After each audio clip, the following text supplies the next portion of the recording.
Donc, dans ton espace, il y a des rituels. Et dans cet espace-là, pas toujours, mais il y a d'autres dans cet espace-là.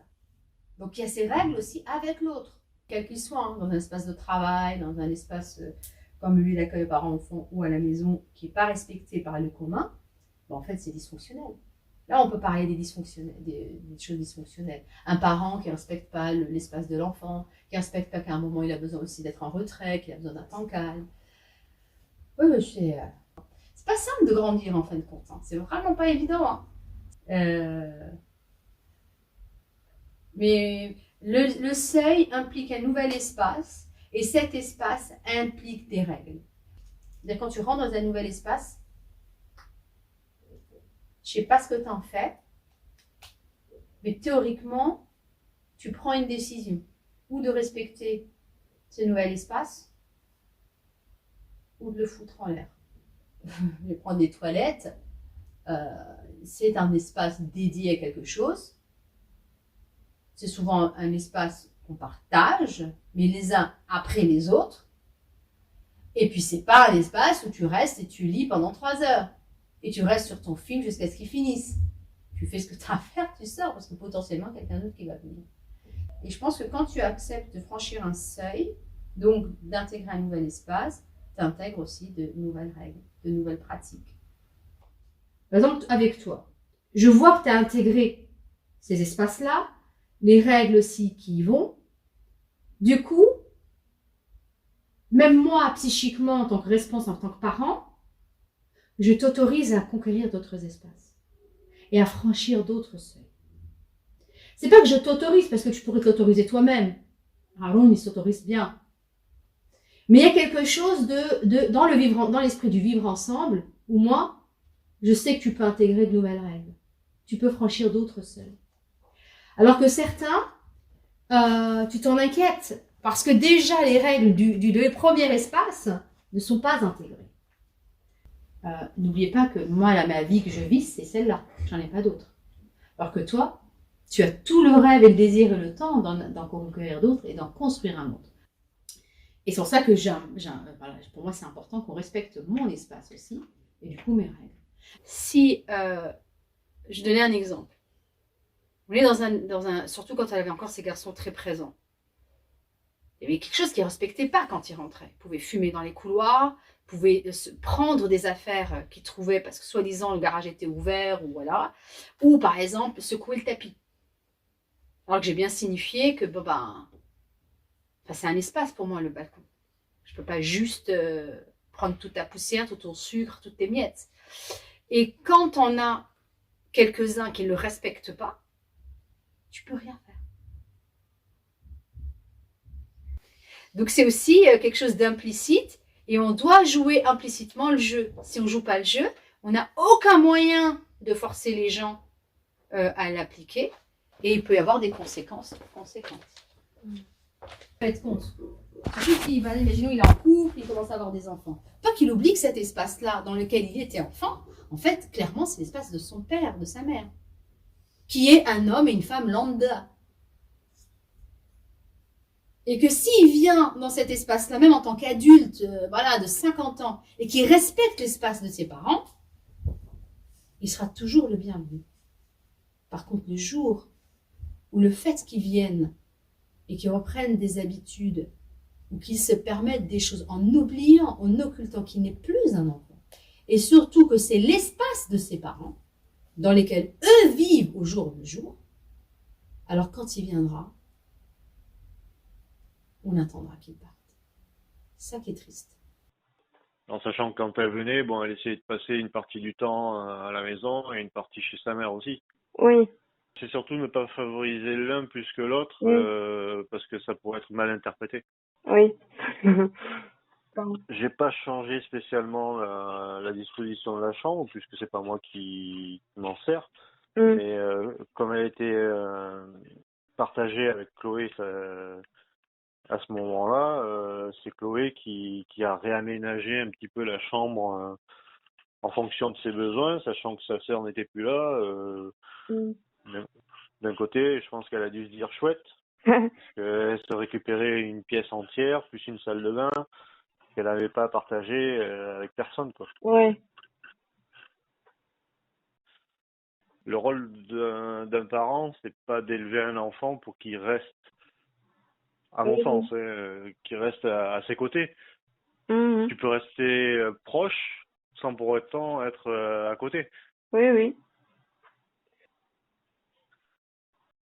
Quand elle s'est retrouvée toute seule dans la chambre, elle était entre guillemets contente. Ouais.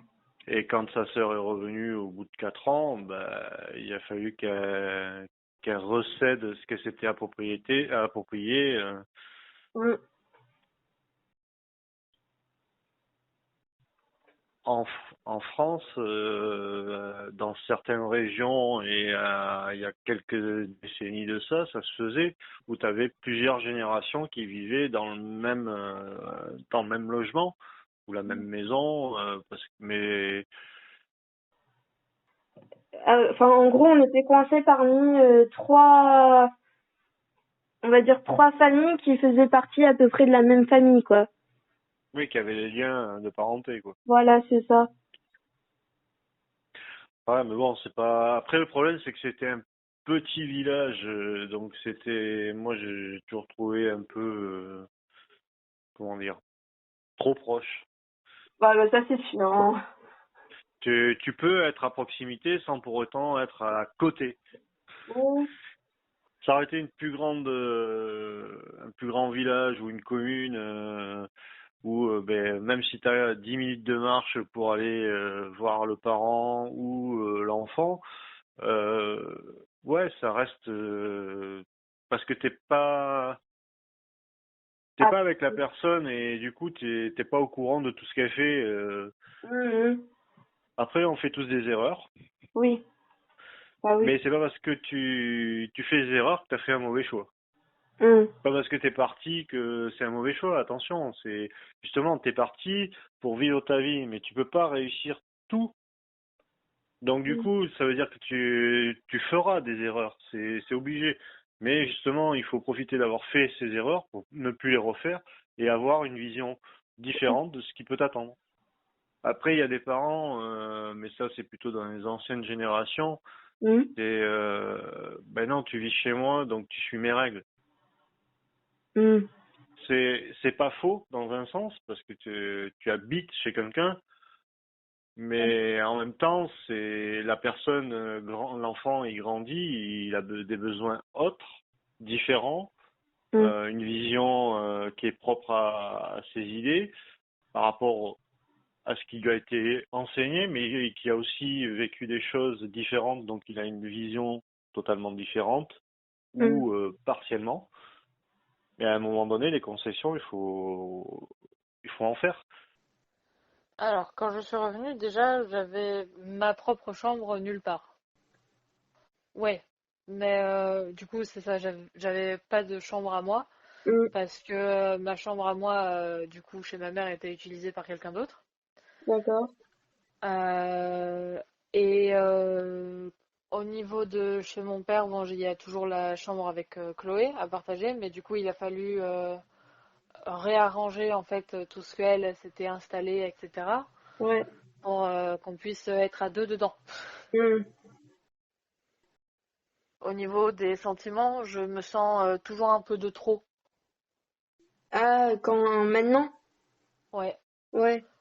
Genre parce que je me dis que du coup il vivait sans moi et que bah maintenant je reviens et donc Que ça tu fait les gênes? hein, Que tu les gênes? c'est ça. Ouais. Mais ça, t'en as parlé avec eux? Oh oui, oui, oui, mais Ouais. enfin, eux ils me disent que non, qu'il n'y a pas de problème, etc. Mais Ouais, mais t'as c'est encore ce sentiment qui persiste, quoi. ouais, oui, parce Ouais. que je sais très bien que si je leur dis ouais, ben, c'est parce que je suis là et que ça vous gêne, etc. Ils vont me dire ah non, mais enfin dans ma tête à Mhm. moi c'est juste pour me conforter. Ok. Comme au début, je les appelais pas parce que je me sentais bien, etc. Par Mhm. exemple, Oui. que j'avais pas envie de spécialement revenir parce que voilà.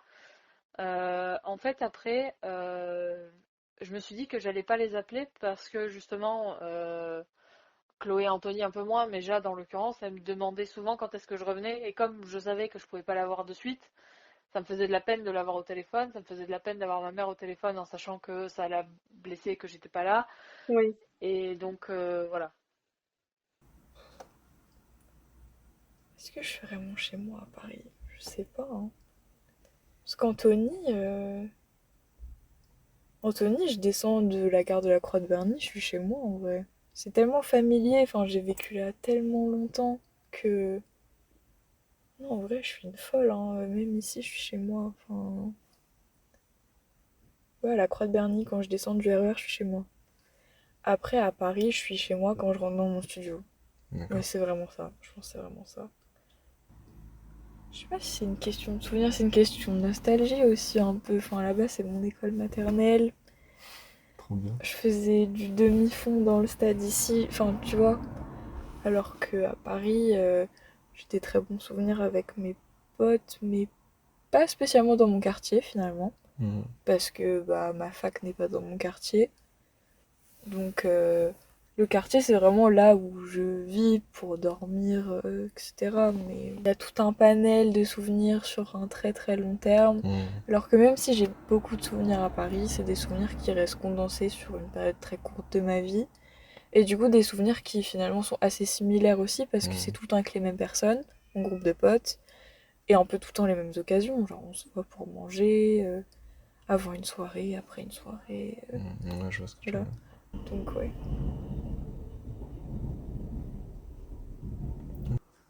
Enfin, c'est ce que tu considères encore chez toi, tu vois. À ce moment-là, tu dis encore que Ouais, c'est chez toi. Ouais, tu dis encore que c'est chez toi. Ouais. Bah ouais, tu sais, ta chambre, c'est là où tu as grandi, donc ouais, tu as tes repères, tu vois. Et surtout que mes parents, tu sais, ils ont rien touché. Hein. Tu sais, c'est pas, ouais, bah, je suis parti, ils ont retapé la chambre ou quoi que ce soit. Donc, quand tu revenais, ta chambre était intacte, Ouais, comme si c'était parti comme, hier. Quoi. ouais, voilà, comme elle était à l'origine, quoi. Et elle était comment ta chambre? Bah, je la partageais avec Rachid, donc il y avait, c'était une grande chambre, c'était une grande pièce. Hein, elle faisait, C'est laquelle des trois? celle du fond. La jaune. C'est la jaune. De changer. Bah là, tu peux pas changer, tu peux pas déplacer les murs, en l'occurrence. Mais on déplaçait tout le temps les meubles. Donc on mettait soit les lits dans un sens, le bureau de l'autre. C'est incroyable parce que tes filles sont pareilles. Ouais. C'est incroyable. Mais tout le temps, il nous fallait du changement, tout le temps. Hein, quelque chose de très sobre, pas de bordel. On n'aimait pas que tout soit exposé, tu sais, les jouets, les machins, etc. Tout était caché, quoi. Tout était rangé. Chaque meuble avait sa fonction et son rangement, enfin, pour les jouets ou pour les livres, machin, etc. Et tu voyais rien. Et par exemple, quand tu faisais tes maquettes, tu sortais forcément tes outils. Ouais, voilà. Je sortais, je me mettais sur mon bureau, je faisais mes maquettes. Une fois que j'avais fini, je rangeais tout. D'accord. Et je laissais pas mes affaires. Enfin, surtout, on partageait un bureau. On avait un grand bureau, mais on le partageait à deux. Donc à chaque fois, je rangeais mes affaires pour que mon petit frère, lui, puisse faire ses devoirs ou lui aussi faire ses trucs, tu vois. Donc on avait ce respect-là mutuel. C'était ton piano. Ouais, c'était notre piano. Enfin, moi et mon petit frère, on avait acheté un piano, on était fous de musique. Mon père nous avait acheté un piano. Et pourquoi ce piano en particulier est resté aussi longtemps chez tes parents? Parce qu'en fait, on ne pouvait pas le partager à deux. Ouais. Tu vois, enfin, moi, de mon côté, je ne peux pas le récupérer puisque... C'était beaux jouets, beaux jouets. C'était un jouet commun. Ouais. Donc on a préféré... Enfin, je peux ne pas le récupérer, enfin, pour une question de respect. Mon petit frère ne peut pas le récupérer non plus. Après, c'est mon père qui a fait le choix de le donner à Siem. Mais voilà, après, pour nous, en fait, c'était comme si c'était le piano de notre père. Tu vois ce que je veux dire? C'était plus notre piano. Si c'est un objet que tu peux partager, ok, tu vois, je sais pas, je dis c'est un service. Bon, ben voilà, il y a 4 verres, tu en prends 2, j'en prends 2, puis voilà, c'est fini. Mais là, en fait, le piano, tu peux pas le partager. Chez les parents, Donc, ça reste le lieu commun. Voilà, Toute donc la tout le monde famille. en profitait là-bas. Ouais. Tous les petits en profitaient là-bas. Machin, et tu rentres dans un havre de paix. C'est vraiment le silence en fait. Tu rentres chez toi. Tu passes le pont de la piscine, t'es chez toi. Donc c'est genre cette ambiance un peu limite sonore qui fait que c'est le seuil du... Ouais. Parce que toute notre vie, à tous, hein, elle est à l'extérieur de Fontenay. Tous. On n'a rien sur Fontenay. à part l'école des petites, mais il n'y a rien d'autre. Souvent, regarde, c'est l'enfant qui va prendre conscience pour le parent, qui va faire les choses en conscience. En tout cas, ma mère, elle me dit souvent, moi je vis des trucs maintenant à 40 balais. Toi, t'as 19 ans, t'as l'âge pour les vivre, genre vis-les maintenant. Franchir le seuil aussi, tu vois, ce qu'elle me fait dire, c'est qu'il y a quand même un grand impact par rapport à sa culture d'origine. Est-ce qu'on est plutôt dans je répète mon héritage ou alors au contraire, je ne veux plus transmettre cet héritage-là. Il faudrait qu'il y en ait un autre qui s'instaure. Et aussi le religieux, les croyances religieuses qui font qu'on peut s'en inspirer pour nous aider à transcender certaines choses ou rétablir certaines autres d'ailleurs. Et c'est tout confisqué, c'était une manière de dire maintenant il faut que tu partes, franchis le seuil de ta ville, va vers un ailleurs, va vers d'autres. Des fois, les espaces, c'est-à-dire que là je suis à Strasbourg, mais demain je serai à Montpellier. Aujourd'hui je suis dans une maison chez des amis, demain je suis dans mon studio. Enfin, les seuils, il y a plusieurs niveaux de seuil ou de catégories de seuil, mais on les traverse tous. Et peut-être même des fois plusieurs fois par jour.